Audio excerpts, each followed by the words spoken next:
pense que ma première grosse blessure, c'est ma commotion que je viens d'avoir au mois de décembre.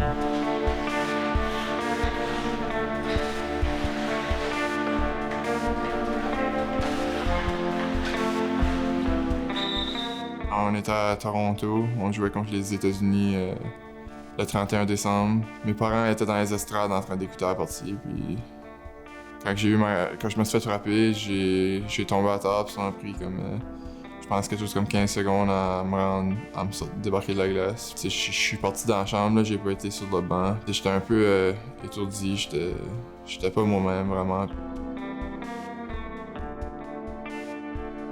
Dans ma tête, je pensais, il s'est levé de bout, c'est pas si grave que ça, il va être correct et fort. Mais là, quand j'ai vu qu'il retournait pas au jeu, on a commencé à paniquer, mon mari, puis justement, le médecin a fini nous parler. À ce moment-là, Philippe était déjà tout habillé, puis il était avec lui, puis quand je l'ai vu dans ses yeux.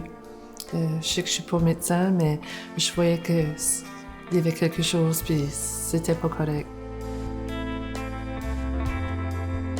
La commotion cérébrale, c'est un coup à la tête ou à une autre partie du corps qui va apporter un mouvement brusque et rapide du cerveau à l'intérieur de la boîte crânienne. C'est une situation qui potentiellement pourrait même être fatale.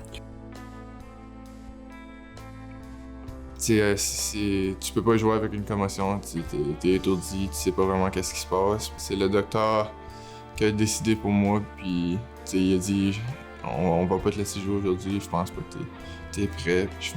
Lui, il connaît plus là-dedans que moi, puis je pense que j'étais déçu de pas jouer, mais en même temps, aujourd'hui, là, je regarde à ce jour-là, puis je pense que je suis content qu'on a fait la bonne décision, puis j'aurais pu me faire frapper puis me blesser encore plus, puis là, j'aurais manqué encore plus de temps.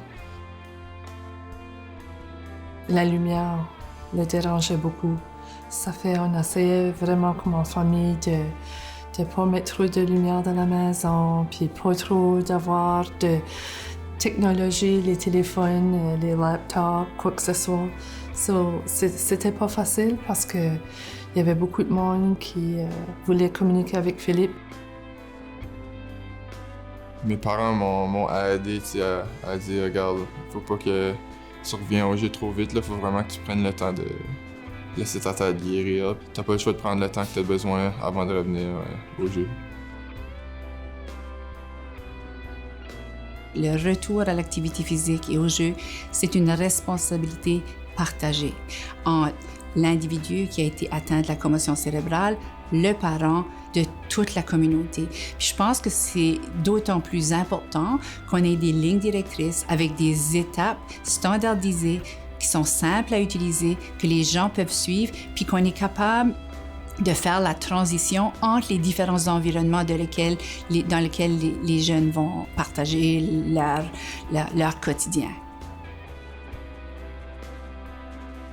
Tu sais, quand ça vient au cerveau, on a juste un cerveau, puis faut le soigner, parce que sinon, t'as pas une deuxième chance de la vie. Ça fait, je pense, c'est d'éduquer les élèves, les parents, les enseignants, de savoir c'est quoi les symptômes, puis pas les ignorer, puis savoir comment les traiter.